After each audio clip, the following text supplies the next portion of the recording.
बिस्मिल्लाहिर्रहमानिर्रहीम। अस्सलाम वालेकुम। अल्लाह ताला के फ़ज़ल व करम से हुकूमत पाकिस्तान ने हज पॉलिसी 2026 का बाकायदा ऐलान कर दिया है और उसकी मंजूरी भी वफाकी काबीना ने दे दी है। पाकिस्तान के जो वफाकी वज़ीर मज़हबी अमूर हैं जनाब सरदार यूसुफ साहब, उन्होंने ये पॉलिसी की तमाम तर तफसीलात बताई हैं। तकरीबन 31-32 पॉइंट्स हैं जिसमें तमाम तर तफसील है।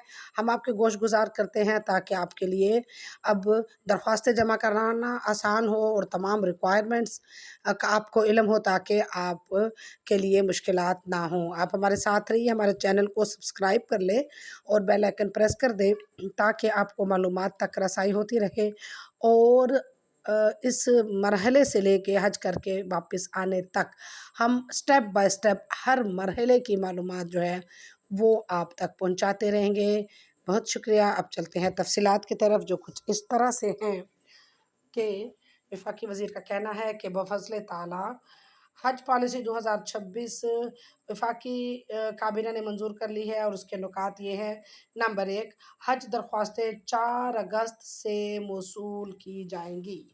4 अगस्त से बैंकों में आप हज दरख्वास्तें जमा करवाना शुरू कर देंगे। पाकिस्तान के लिए हज 2026 का कोटा फ़िलहाल 1,79,210 है, यानी 1,79,210 मुख्तस किया गया है सऊदी हुकूमत की तरफ से। ताहम सऊदी अरब की जानिब से हतमी ऐलान बाकी है। सरकारी स्कीम के लिए 1,19,210 नशिस्तें, जबकि प्राइवेट हज स्कीम के लिए 60,000 नशिस्तें मुख्तस हैं। गवर्नमेंट स्कीम के लिए 1,19,000 और प्राइवेट के लिए 60,000 जो नशिस्तें हैं, सीटें हैं, वो मुख्तस की गई हैं।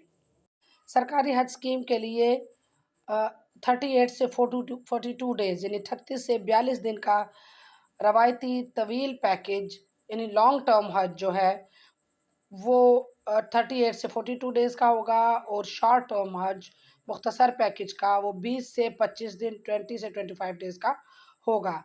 तमाम दरख्वास्त गुजारों की कुर्बानी अज़ाही प्रोग्राम के तहत सऊदी अरब के निज़ाम के मुताबिक लाजमी होगी। दरख्वास्त गुजार का मुसलमान और पाकिस्तानी पासपोर्ट का हामिल होना लाजमी है, यानी उसके पास पाकिस्तानी पासपोर्ट ज़रूर हो जिसकी मुद्दत यानी जिसकी जो वो डेट है, एक्सपायरी डेट वो 26 नवंबर 2026 तक वैलिड हो। इसके अलावा 12 साल से या 12 ईयर्स से कम उम्र बच्चों का इस साल हज करने की इजाज़त उनको नहीं दी गई है। वो अफराद जो सरकारी हज स्कीम के तहत हज अदा करना चाहते हैं उन्हें हज वाजिबात जो है यानी इंस्टॉलमेंट में जो हज की अदायगी है वह 2 इंस्टॉलमेंट में 2 किस्तों में जमा करानी होगी। सरकारी हज स्कीम का तखमीना पैकेज यानी जो उसकी लागत है, जो एक्सपेंसेस हैं वो 11 लाख से 12.5 लाख रुपए के दरमियान होंगे, जो कि सर्विस फराहम कुनिंदगान के साथ मुआहिदों की हतमी मंजूरी से मशरूत है। यानी इसका मतलब ये है कि जब ये हम एग्रीमेंट करेंगे वहाँ पर नुमाइंदों से तो उसमें कमी बेशी आ सकती है। शायद इस रकम में इजाफा हो जाए या कम हो जाए, लेकिन फ़िलहाल ये रकम जो मुख्तस की गई है वो यही है। सरकारी हज स्कीम के लॉन्ग टर्म पैकेज के लिए पहली किस्त 5 लाख रुपए, जबकि शॉर्ट टर्म पैकेज के लिए 5.5 लाख रुपए आपको जमा करवाना होगी और ये रकम 4 अगस्त से जमा कराना शुरू हो जाएगी। हज अखराजात की पहली किस्त 4 अगस्त से किसी भी नामजद बैंक के ज़रिए जमा करवाई जा सकती है। ये तकरीबन 14 बैंक्स हैं जिनके नाम हम आपको वीडियो के एंड में बता देंगे। सऊदी अरब ने जो टाइम लाइन दी है, जो वक्त मुकर्रर किया है, उसकी वजह से आज़मीन हज का इंतखाब पहले आइए पहले पाइए की बुनियाद पर किया जाएगा। यानी वो अफराद जो पहले करवा लेंगे दरख्वास्तें जमा और जो लिमिट रखी गई है, जो कोटा है, वो अगर मुकम्मल हो जाता है तो फिर उसके बाद मज़ीद दरख्वास्तें वसूल नहीं की जाएंगी। यानी इस मरतबा कुरानंदाज़ी नहीं होगी। जिन्होंने पहले एप्लीकेशंस जमा करवा दी उनको एक्सेप्टेबल करार दे दिया जाएगा, क्योंकि लोगों ने रजिस्ट्रेशन तो पहले से करवाई हुई है, इसलिए कुरानंदाज़ी नहीं होगी। बैरून मुल्क मुकीम आज़मीन हज सरकारी हज स्कीम के तहत दिए गए नामजद बैंक अकाउंट्स में अपनी रकम भिजवा सकते हैं। بیرون ملک مقیم یعنی اوورسیز پاکستانیوں کی تمام جو تفصیل ہے وہ ہم الگ ویڈیو میں بتائیں گے آپ کو نیکسٹ ویڈیو میں کہ انہیں کس طرح سے یہ رقم اور درخواستیں جمع کروانی ہوں گی۔ سعودی عرب سے منظور شدہ ویکسین لگوانا لازمی ہے۔ یہ ویکسین کی ڈیٹیل بھی ہم آپ کو بعد میں بتا دیں گے کہ کون کون سی ویکسین لازمی ہے۔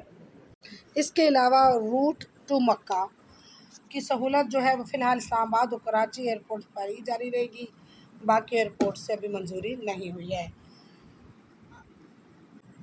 ڈیپینڈنٹ حج کمپنیوں یعنی DHCs کو بیرون ملک عازمین حج کی بکنگ کی اجازت ہوگی، بشرط یہ کہ وہ اپنی حج کی رقم بینکنگ چینلز کے ذریعے متعلقہ DHC کو بیرون ملک سے فارن ایکسچینج میں منتقل کریں جس کے ساتھ وہ حج کرنا چاہتے ہیں۔ عازمین حج کا ڈیٹا اور مالیاتی لین دین وزارت کے پورٹل پر قابل مشاہدہ ہوں گے، یعنی آپ وزارت کے پورٹل پر حج کا ڈیٹا اور مالیاتی لین دین دیکھ سکیں گے۔ حجاج محافظ اسکیم جاری رکھی جائے گی جس کے تحت حجاج کو ان کے نقصانات پر معاوضہ دیا جائے گا۔ اس کے علاوہ الیکٹرانک مانیٹرنگ سسٹم، حج ہیلپ لائن اور پاک حج ایپ کی سہولیات بھی فراہم کی جائے گی۔ ایمرجنسی رسپانس ٹیمیں تشکیل دی جائیں گی اور مالیاتی نگران کا مؤثر نظام لاگو کیا جائے گا۔ اس کے علاوہ مذہبی امور کی مانیٹرنگ ٹیمیں جو ہیں وہ حج آپریشنز کی مجموعی کارکردگی کی نگرانی کریں گی تاکہ خدمات کے معیار کو بہتر بنایا جا سکے۔ پرائیویٹ حج اسکیم کے تحت ہر منظم DHC کے لیے کم از کم کوٹا سعودی ہدایات کے مطابق ہوگا۔ موت، شدید بیماری یا کسی اور ناگزیر وجہ کی صورت میں متبادل کیسز کو کمیٹی کے ذریعے جانچا جائے گا، یعنی جو لوگ ان وجوہات کی بنا پر نہیں جا سکیں گے ان کے لیے دوسرے لوگ جو موقع دیا جائے گا وہ اس کی باقاعدہ جانچ پڑتال ہوگی، اس کے بعد ہی متبادل کسی کو بھیجا جا سکے گا۔ اور اس سال پرائیویٹ سیکٹر کی مالیاتی شفافیت کو برقرار رکھنے اور سعودی عرب میں بروقت ادائیگی کو یقینی بنانے کے لیے فائنانشل سیف گارڈز DHCs کو وزارت مذہبی امور کے IT پورٹل سے متعلق ہدایات کی پابندی کرنی ہوگی تاکہ شفافیت اور سہولت یقینی بنائی جا سکے۔ تیسرے فریق کے ذریعے سرکاری اور پرائیویٹ حج اسکیموں کی کارکردگی کا جائزہ بھی لیا جائے گا تاکہ زیادہ سے زیادہ سہولیات فراہم کی جا سکے۔ DHCs وزارت کے ساتھ سروس پرووائڈر ایگریمنٹ پر دستخط کریں گے اور ان کی نگرانی وزارت کے تربیت یافتہ عملے کے ذریعے کی جائے گی تاکہ حجاج کو سہولیات کی فراہمی ممکن بنائی جا سکے۔ حجاج کرام کی فلاحی خدمات کے لیے عملہ تعینات کیا جائے گا اور حج سے متعلق تمام تربیت دی جائے گی۔ حج ناظم اسکیم جاری رکھی جائے گی۔ شکایات کے ازالے کے لیے مکمل اور شفاف نظام موجود ہوگا جو شکایات کو بروقت اور منصفانہ طریقے سے نمٹائے گا۔ حج پالیسی پر عمل درآمد کے لیے مناسب ہدایات جاری کی جائیں گی۔ جی یہ ہے وہ تمام تفصیلات جو حج پالیسی میں درج ہیں اور اس کا اعلان باقاعدہ کر دیا گیا ہے۔ اب اجازت دیجیے اس دعا کے ساتھ کہ اللہ تعالیٰ آپ سب کو یہ سعادت نصیب فرمائے، آمین۔